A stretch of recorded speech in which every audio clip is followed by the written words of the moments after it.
हरे कृष्णा, राधे राधे। आप सबका वेलकम है वृंदावन सखी में। आई होप आप सब खुश होंगे, बढ़िया होंगे और हमारी तरह ठाकुर जी की सेवा में मदमस्त होंगे और ठाकुर जी की कृपा का अनुभव भी कर रहे होंगे।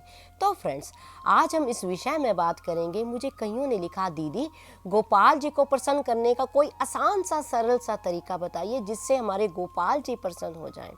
तो आज हम इसी विषय में बात करेंगे कि हम कैसी क्रिया करें, क्या करें जिससे हमारे गोपाल जी प्रसन्न हो जाए। तो देखिए, छोटे से तो ये लालन है, प्यारे से है। इनका नाम है लड्डू गोपाल। इनका नाम लड्डू गोपाल इसलिए है कि ये छोटे से हैं। अगर ये बड़े हो जाते तो उनका कृष्ण भगवान नाम हो जाता है। कृष्ण भगवान के ही बाल स्वरूप को हम लड्डू गोपाल कह के घर में सेवा करते हैं। यानी छोटे से बालक हैं, छोटे से बच्चे हैं, बड़ी जल्दी प्रसन्न हो जाते हैं। आपने देखा होगा जिस प्रकार हमारे बच्चे होते हैं, 2 मिनट गुस्सा करके मुंह फुला के भी अगर बैठ जाए तो माँ प्यार से बुलाती, नहीं तो एक टॉफ़ी दे दो, तो बहुत जल्दी प्रसन्न हो जाते हैं। और इसी तरह से हैं गोपाल हमारे। ये छोटे से बालक हैं, ये ज़्यादा रूठ नहीं पाते हैं। थोड़ा सा भी अगर इनको होगा तो आप प्यार से बुलाएंगे तो ये दौड़े दौड़े चले आएंगे। तो आज मैं आपको सरल सी चीज़ें बताऊंगी। आपको पता है, मैं जो भी आपको बताती हूँ बहुत सरल तरीके से बताती हूँ जिसको आप आसानी से कर पाएँ और आपका जो है विधि विधान भी हो जाए, आपकी सेवा भी हो जाए और आपकी पूजा भी हो जाए और आपका ये प्यारा आप पे रीझ भी जाए और प्रसन्न भी रहे। तो गोपाल जी को प्रसन्न करने के लिए ज़्यादा ताम झाम की ज़रूरत नहीं है, केवल और केवल थोड़े से प्यार की ज़रूरत है, थोड़े से दुलार की ज़रूरत है। ये तो वैसे भी प्यार पे रीझ जाते हैं, आपके भाव पे रीझ जाते हैं। तो आपको करना ही क्या है, केवल इतना ही करना है। रोज़ आपने गोपाल जी को रात्रि को सुलाना है।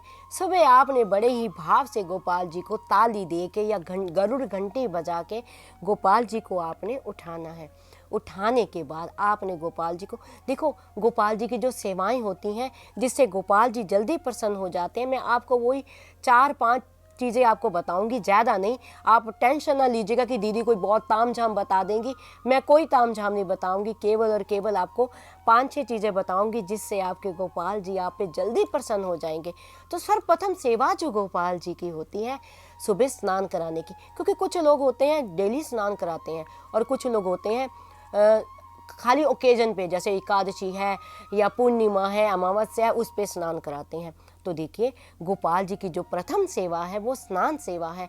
अगर हो सके तो आप रोज़ स्नान कराइए। स्नान मैंने पहले भी आपको बताया है मौसम के अकॉर्डिंग, गर्मियों में ठंडा पानी, सर्दियों में गुनगुना पानी। तो सर्वप्रथम ठाकुर जी को आप स्नान कराइए। स्नान कराने के बाद गोपाल जी को, देखो भोग तो आप देते ही हैं, सेवा करते हैं तो भोग भी आप देंगे। भोग सेवा बहुत बड़ी सेवा है। और ये जो हमारे ठाकुर है ना, ये इनका एक नाम है चटोरे ठाकुर। इनको बहुत भोग अति प्रिय है। ये चटपटा खाते हैं, मीठा मीठा खाते हैं। तो जितना हो सके नमम नमम भोग ठाकुर जी को लगाइए, अच्छे अच्छे भोग।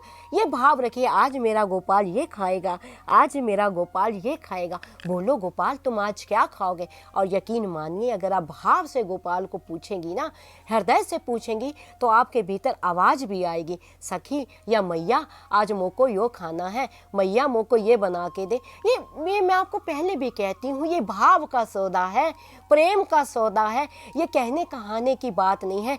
जब आपके हृदय में इसके प्रति प्रेम जाग जाएगा ना गोपाल के प्रति, तो भीतर से आपको अपने आप ही अनुभव होने लगेगा कि आज मेरा प्यारा ये चाहता है, आज मेरा प्यारा ये खाना चाहता है। तो दूसरी सेवा गोपाल की भोग सेवा है और तीसरी सेवा ठाकुर जी की श्रृंगार सेवा। ठाकुर जी को आप नई नई पोशाकें पहनाएं जितना हो सके। अगर नई का सामर्थ्य नहीं है तो साफ सुथरी अच्छी अच्छी पोशाकें पहनाएं ठाकुर जी को, और ठाकुर जी को आप श्रृंगार करें जितना हो सके। श्रृंगार बढ़िया से बढ़िया आप ठाकुर जी का श्रृंगार करें। आप कितना भी कह लें, मेरी बात को ज़रा गौर से सुनिएगा, आप कितना भी कह लें कि मैं तो गोपाल जी से बस ज़्यादा नहीं करती हूँ, मैं बस कम करती हूँ, ज़्यादा मेरे पास समय नहीं होता। आप जितना भी कह लें मैं बहुत सेवा करती हूँ जी, मैं बहुत करती हूँ जी, लेकिन आपका श्रृंगार बता देगा कि आप गोपाल से कितना प्रेम करती हैं। आपका श्रृंगार बता देगा, आपका मतलब आपके गोपाल का श्रृंगार। आपके गोपाल का श्रृंगार बता देगा कि आप गोपाल से कितना प्रेम करती हैं, क्योंकि जो प्रेम करता है वो अपने प्रियतम को सजा हुआ देखना चाहता है, जो प्रेम करता है वो अपने प्यारे को सजाता है। तो ये कहने की बात नहीं है, ये करने की बात नहीं है, ये तो हृदय की हृदय से बात है। जब इस हृदय का तार इस प्यारे के हृदय से जुड़ जाएगा तो फिर तो कोई बात ही नहीं है जी। आपका श्रृंगार बता देता है आप किसको कितना प्रेम करती हैं। तो श्रृंगार सेवा सबसे बड़ी सेवा है। फिर उसके बाद सेवा आती है ठाकुर जी की इत्र सेवा। ठाकुर जी को इत्र जरूर लगाना चाहिए। इत्र सेवा भी बहुत बड़ी सेवा है। जब आप सुबह स्नान कराती हैं ठाकुर जी को, आप ठाकुर जी को, कई लोग इत्र की मालिश भी कई लोग रात्रि को करते हैं, कई स्नान करने के बाद करते हैं, कई स्नान करने से पहले करते हैं।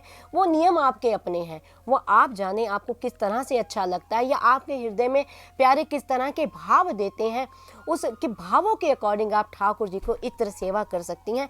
लेकिन जब आप ठाकुर जी को वस्त्र धारण कराएं, ठाकुर जी का श्रृंगार करें, क्योंकि ये तो श्रृंगार के रसियां हैं प्यारे। आप जानते होंगे कि यशोदा मैया किस तरह ठाकुर जी को सजा सजा के रखती थी। यशोदा मैया तो ठाकुर जी का जूड़ा बनाती थी, उसमें मनियाँ लगाती थी, मोतियों की झालर लगाती थी, इतना श्रृंगार मैया करती थी। तो आपने जब श्रृंगार करे तो ठाकुर जी के जो ये वस्त्र होते हैं, इस प्रकार अलंकार होते हैं गोपाल जी के, उन सब पे आप थोड़ा थोड़ा इत्र लगाइए। आप हमारे वृंदावन में आएंगे तो जो हमारे बांके बिहारी जितने भी ठाकुर, राधा वल्लभ, राधा रमण, बांके बिहारी, जो उनकी द्योड़ी है ना, द्योड़ी आप जानते होंगे, जो गर्भगृह है ठाकुर जी जहाँ विराजमान रहते हैं, तो आगे एक ऐसे पट्टी बनी रहती है जिसके अंदर केवल गुसाई जी जा सकते हैं, जो सेवा में होते हैं, दूसरा कोई नहीं जाता। तो उस द्योड़ी पे भी इत्र की मालिश होती है, उस द्योड़ी पे भी इत्र का मालिश रगड़ रगड़ के करते हैं, क्योंकि ठाकुर जी सामने खड़े हैं तो ठाकुर जी को सुगंधी आए।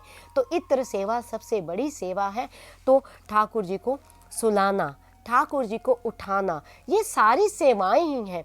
तो ये सेवाएं आपको, हाँ, ठाकुर जी को वस्त्र धारण कराइए। वस्त्र धारण करते ही आप चीज़ का ध्यान रखें। अब कई बहनें होती हैं, ठाकुर जी बड़े होते हैं तो छोटे वस्त्र ले लेती हैं, या ठाकुर जी छोटे होते हैं बहुत बड़े वस्त्र। ठाकुर जी के वस्त्र ऐसे होने चाहिए जिसमें ठाकुर जी को आनंद आए। यानी क्रिया आप कुछ भी करें, क्रिया करने के पीछे आपका भाव ये होना चाहिए कि मेरे गोपाल को आनंद आए। सुख वही है जो मेरे ठाकुर को अच्छा लगे, हमें भी वही अच्छा लगना चाहिए। भक्त की रीति यही है, उसके प्रियतम, उसके स्वामी, उसके मालिक को जो है जो अच्छा लगे। दास को भी यही होता है कि जो मेरे ठाकुर को अच्छा लगे। ये भाव आपके अपने हैं कि आपका पुत्र है, आपका पिता है, आपका भाई है, प्रियतम है, उसी भाव से आप इसकी सेवा करें। तो ठाकुर जी को आप वस्त्र ऐसे धारण कराएं जिसमें उनको आनंद रहे, जिसमें उनको सुख रहे। ये ना हो कि आप अपनी आंखों का सुख देखें कि मुझे ये ड्रेस बड़ी अच्छी लगती है, चलो उठाई ठाकुर जी को धारण करा दी, ये ना करें। वस्त्र ऐसे हो जो मौसम के अकॉर्डिंग हो, गर्मियों में गर्मियों के वस्त्र, सर्दियों में सर्दियों के वस्त्र, इस प्रकार ठाकुर जी की सेवा करें तो देखें आपके प्यारे हमेशा प्रसन्न रहेंगे। और हो सके तो ये नहीं है कि आपने ठाकुर जी का श्रृंगार कर दिया, ठाकुर जी को भोग दे दिया, धूप दे दी, आरती संध्या के समय और सुबह के समय 2 समय आरती करें, ठाकुर जी की आरती कर दी तो हो गई आपकी पूजा, ऐसा नहीं। कुछ समय आप ठाकुर जी के साथ बिताइए, कुछ थोड़ी बातें कीजिए गोपाल जी के साथ। प्यारे आपको क्या चाहिए, प्यारे आपके लिए मैं क्या भोग बनाऊं, हम क्या देने योग्य हैं। ये लक्ष्मीपति हैं, सब करने कराने वाले ठाकुर हैं, पालन करता है, पूरी सृष्टि का पालन ये करते हैं। लेकिन फिर भी आप कुछ देर बैठ के ठाकुर जी से बातें करें, कुछ कहें, कुछ सुने, तो यकीन मानिए आप जब देखेंगे आपके गोपाल का चेहरा खिला खिला रहेगा, हमेशा प्रसन्न रहेंगे। आपको भीतर से आभास रहेगा कि मेरे गोपाल मेरे संग हर वक्त हैं, हर वक्त मेरा हाथ थामे हुए हैं ठाकुर। जब भी जीवन में कभी आपके संघर्ष का समय आएगा, यकीन मानिए आपको ये एहसास होगा, मेरी बात को व्यर्थ ना समझेगा, आपको ये एहसास होगा कि आपके ठाकुर ने, आपके गोपाल ने आपका हाथ कस के पकड़ा हुआ है।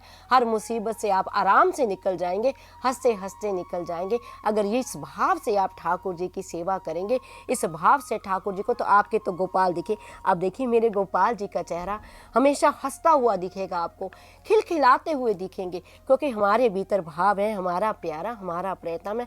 इसी भाव से हम सारा दिन ठाकुर जी को रिझाते हैं, सारा दिन ठाकुर जी से बातें करते हैं। जो हृदय में बात होती है अच्छी, कभी गुस्सा चढ़ता है तो ठाकुर जी से थोड़ा झगड़ा भी हो जाता है। ठाकुर जी से कहते हैं प्यारे तूने अच्छा ना करो, आज हमें क्रोध आ रहा है, तो ये यानी एक अधिकार है, भीतर एक अधिकार है गोपाल के लिए। इतना अधिकार पैदा कीजिए कि आप इससे प्रेम करते हैं तो आप झगड़ भी पाएं, ये अधिकार पैदा कीजिए। झगड़ा आप किससे करते हैं? जिससे आप प्रेम करते हैं। आप अब रास्ते में जाते व्यक्ति से आप झगड़ा नहीं कर सकते, जिससे आप अधिक प्रेम करते हैं झगड़ा भी आप उसी से करते हैं।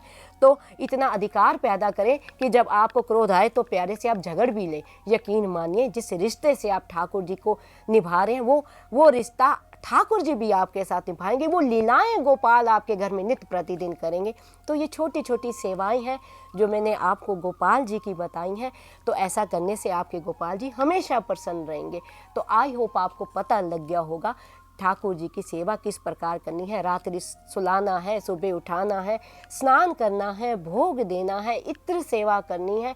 ये सारी सेवाएं से ठाकुर जी बहुत जल्दी प्रसन्न हो जाते हैं। फिर भी अगर आपके मन में किसी तरह का कोई प्रश्न हो, कोई क्वेश्चन हो, कोई क्वेरी हो, तो मुझे आप कमेंट बॉक्स में लिखिए। जितना मैंने संतों की वाणी से सुना है, जितना मैंने रसिकों के संग से पाया है, और जितना इस प्यारे श्याम सुंदर के प्रेम में मैंने पाया है, मैंने अध्ययन किया है, उसी के अकॉर्डिंग मैं आपके प्रश्नों का उत्तर आपको देती हूँ।